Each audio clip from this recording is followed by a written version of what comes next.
Assalamualaikum warahmatullahi wabarakatuh. Pemirsa, apa kabar Parepare kembali menjumpai Anda dengan sejumlah informasi menarik seputar kota Parepare. Tetap bersama saya Jauhar Manikam dan saya Yusriadi Sugiarto. Inilah apa kabar Parepare selengkapnya untuk Anda.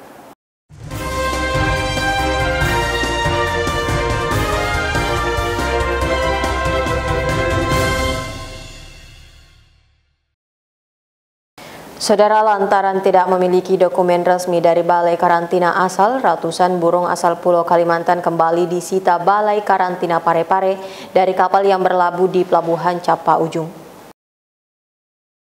Ratusan burung tanpa dilengkapi surat resmi kembali disita Balai Karantina Parepare. 121 ekor burung jenis jalak kerbau dan 6 ekor burung jenis cucak hijau disita petugas dini hari tadi dari sebuah kapal kargo asal Pulau Kalimantan yang bersandar di Pelabuhan Capa Ujung, Kota Parepare. Lantaran tidak memiliki surat resmi dari Balai Karantina Asal, ratusan burung ini kini diamankan di kantor karantina Parepare untuk selanjutnya diserahkan ke Balai Konservasi Sumber Daya Alam Sulawesi Selatan untuk dilepaskan ke alam liar. Sementara 6 ekor burung untuk jenis cucak hijau nantinya akan dikembalikan ke daerah asal karena termasuk jenis burung yang dilindungi.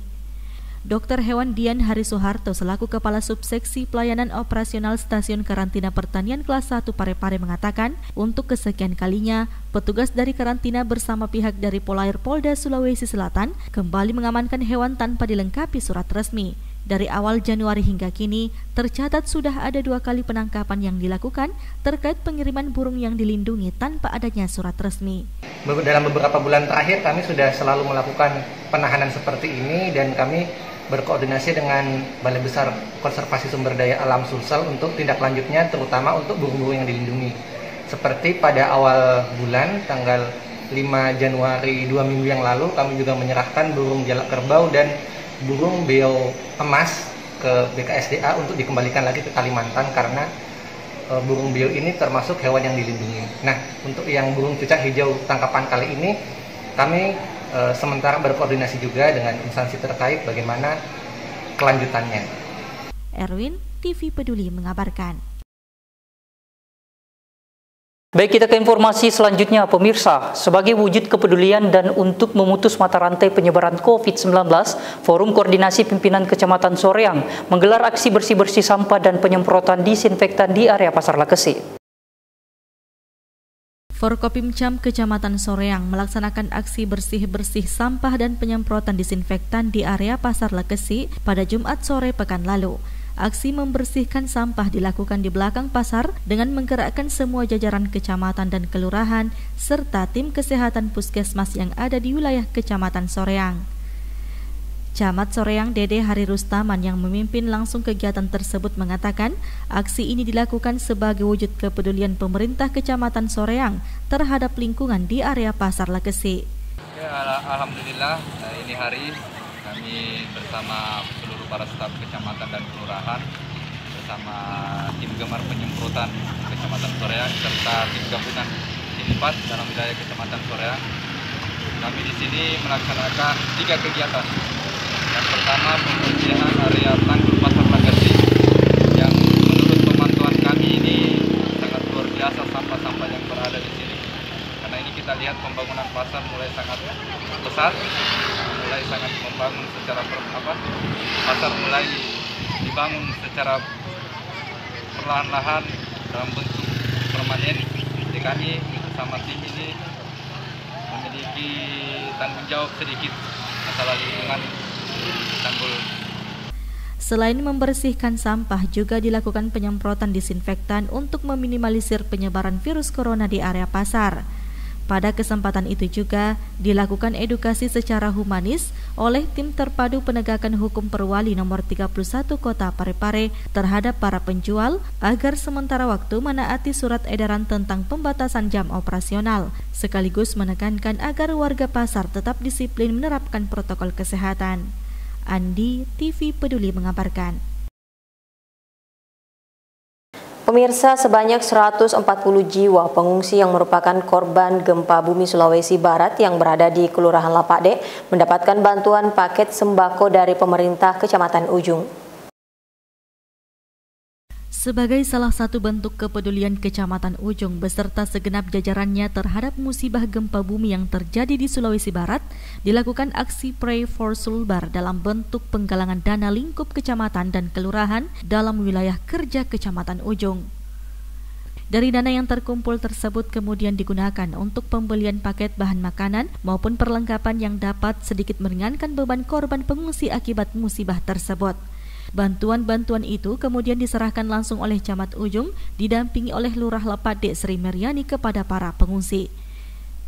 Di Kelurahan Lapade sendiri tercatat total pengungsi sebanyak 115 jiwa, bayi 5 orang, anak-anak 20 orang, dan selebihnya adalah orang dewasa. Ini kami mendatangi 2 tempat pengungsian, masing-masing di Jalan Atletik Timur, RW 1, Kelurahan Lapade, dan RW 9, Kelurahan Lapade.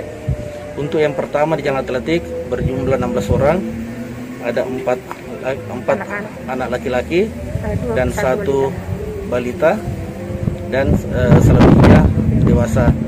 Terus yang kedua di RW 9 Lapade Mas ini berjumlah 16 orang, 1 diantaranya balita. Kami sudah melaksanakan pemantauan dan berkoordinasi dengan pihak kesehatan yaitu Puskesmas Lapade untuk menangani persoalan kesehatan para pengungsi, dan selanjutnya berkoordinasi dengan Badan Penanggulangan Bencana Daerah sekaitan dengan bantuan khususnya untuk bantuan pengungsi yang berada di Kota Parepare. Dan insya Allah bersama Ibu Lurah hari ini akan ada penyerahan bantuan dari 2 tempat pengungsian. Dan kami juga berharap kelompok-kelompok masyarakat bisa memberikan bantuan apabila melihat pengungsi yang berada di sekitar wilayah Kelurahan Lapade khususnya di Kecamatan Ujung. Sebelumnya, Wali Kota Parepare Dr. HM Taufan Pawe SHMH menginstruksikan kepada jajaran pemerintahannya untuk menyalurkan bantuan kepada korban yang terdampak bencana gempa bumi di Sulawesi Barat. Erwin, TV Peduli mengabarkan. Wali Kota Parepare Dr. HM Taufan Pawe SHMH berharap Kota Parepare menjadi kota yang indah dan asri setelah melantik Budi Rusdi menjadi Kepala Dinas Lingkungan Hidup. Kepala Dinas Lingkungan Hidup atau DLH Kota Parepare Budi Rusdi yang dilantik belum lama ini bersama 5 pejabat tinggi pratama dan administrator lainnya kini harus bergerak cepat dalam menata Kota Parepare sesuai dengan tugas yang diembannya sebagai Kepala Dinas Lingkungan Hidup. Satu di antaranya adalah menata Kota Parepare menjadi kota yang indah dan asri. Hal ini sesuai dengan harapan dan keinginan Wali Kota Parepare, Dr. HM Taufan Pawe SHMH, yang disampaikannya usai melantik para pejabat tinggi pratama dan pejabat administrator Kota Parepare. Kalau kebersihan oke lah, tapi ini tingkatkan terus. Tapi yang saya rindukan, saya ingin sekali Kota Parepare, kotaku, kota kita semua ini menjadi kota yang indah dan asri ini. Kekurangannya kota kita masih harus asri. Nah, saya berharap kepala bidang pertamanan kan perempuan saya taruh di situ, tapi masih kurang. Seperti diketahui, pada Jumat 21 Januari 2021 yang lalu, Wali Kota Parepare Dr. HM Taufan Pawe SHMH melantik 6 orang pejabat lingkup pemerintah Kota Parepare. Dari 6 pejabat tersebut, 4 orang eselon 2 dan 2 orang eselon 3. Budi Rusdi merupakan salah satu di antaranya yang dipromosikan sebagai Kepala Dinas Lingkungan Hidup atau DLH Kota Parepare. Sahril Sandi, TV Peduli mengabarkan. Masih bersama kami pemirsa, guna mengurangi terjadinya kontak langsung, Pertanahan Kota Parepare berupaya memaksimalkan layanan online agar masyarakat dapat terlayani dengan baik. Meski di tengah pandemi, kantor Pertanahan Kota Parepare tetap melakukan pelayanan seperti biasa, tetapi dengan pemberlakuan pembatasan waktu. Selain itu, pihak Pertanahan Kota Parepare juga telah menyediakan sejumlah layanan online, baik aplikasi maupun web. Hal tersebut dilakukan guna mengurangi terjadinya kontak langsung. Bukan hanya itu, semua biaya saat ini sudah menggunakan e-payment, bukan lagi cash payment. Kepala Kantor Pertanahan Kota Parepare menyebutkan sejumlah layanan yang bisa diakses secara online, di antaranya pelayanan hak tanggungan, subrogasi, cesi, roya, pengecekan, surat keterangan pendaftaran tanah atau SKPT, serta zona. Pandemi ini kita tetap melayani seperti biasa, tetapi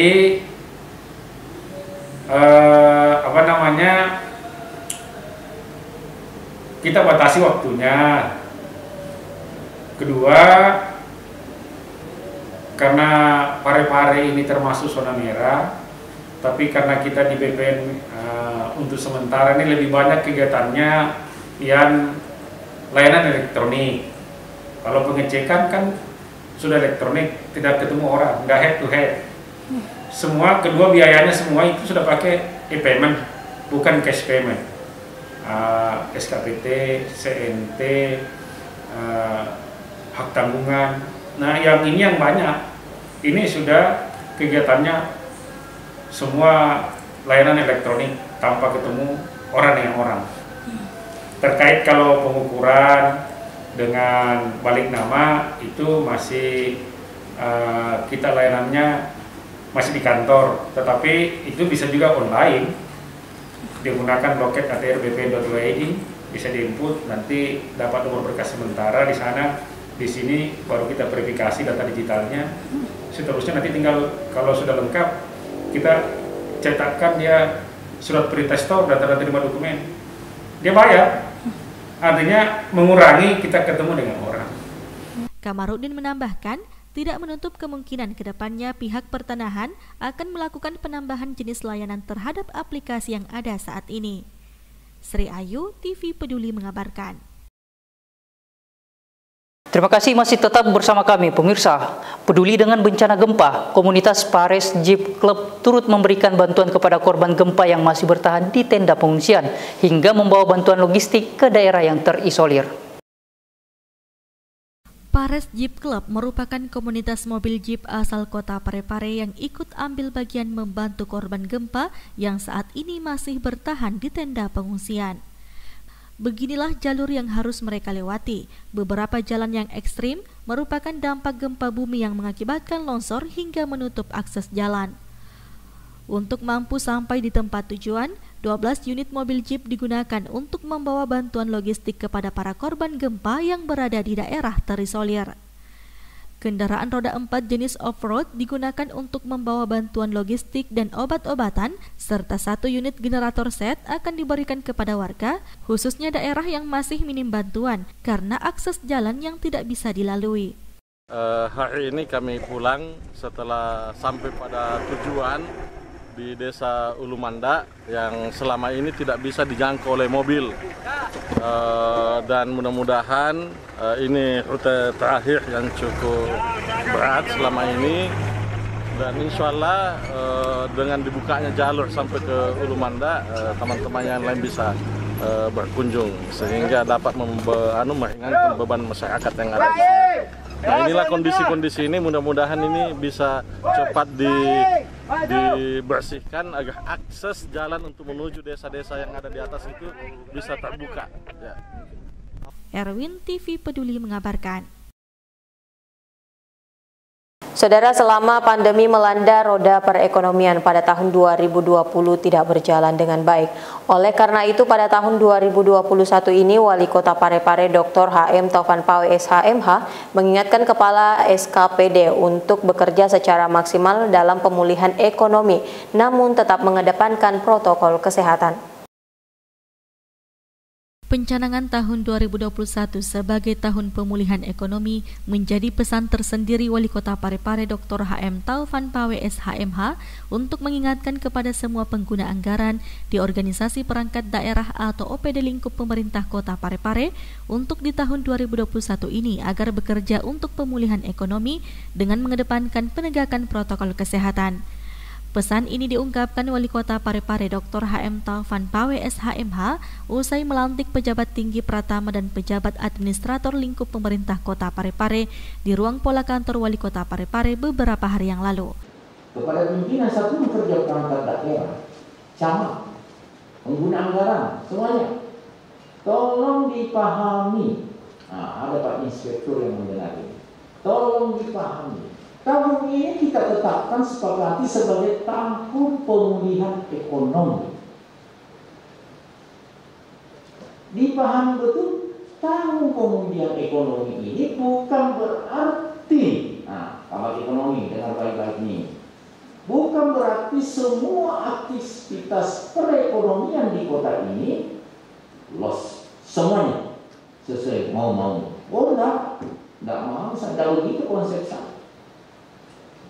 Dari awal Bapak Ibu sekalian, masa pandemi ini saya tidak menuntut berbanding lurus, tetapi diselaraskan. Apa artinya diselaraskan? Semua pengguna anggaran, kegiatan-kegiatan yang ada di DPA, semua bergerakan, jangan diam. Wali Kota 2 periode ini menekankan jika anggaran di DPA tidak dibelanjakan, maka tidak ada pergerakan. Karena itu semua kepala SKPD selaku pengguna anggaran untuk menjalankan semua program dan kegiatan di SKPD masing-masing dengan tetap mengedepankan penegakan protokol kesehatan. Di sisi kita ingin tegakkan protokol kesehatan, di sisi lain kita ingin pulihkan ekonomi. Nah, kita harus punya inovasi yang kuat. Semua pengguna anggaran, kegiatan-kegiatan yang ada, silahkan jalankan. Tapi jangan sekali-kali lalai dari protokol kesehatan. Jangan sekali-kali, bukan hanya pakai masker, bukan hanya cuci tangan, bukan hanya jaga jarak, tapi yang tidak kalah pentingnya dan ini yang paling penting, hindari yang namanya kerumunan. Nah, kalau ada kegiatan kita, kalau ada kegiatannya pada pengguna anggaran SKPD, ya kalau kegiatannya itu harus dalam ruangan seperti ini 100 orang, ya tetap dijalankan, tetapi mungkin kapasitasnya tinggal 40%, 40 orang. Sahril Sandi, TV Peduli mengabarkan.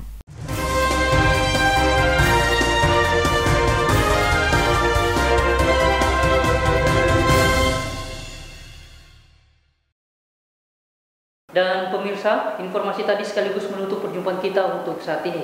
Anda dapat menyaksikan berita lainnya di YouTube dan Facebook TV Peduli. Saya Yusriadi Sugiarto. Saya Johar Manika mewakili segenap kru yang bertugas mengucapkan terima kasih atas kebersamaan Anda dan sampai jumpa.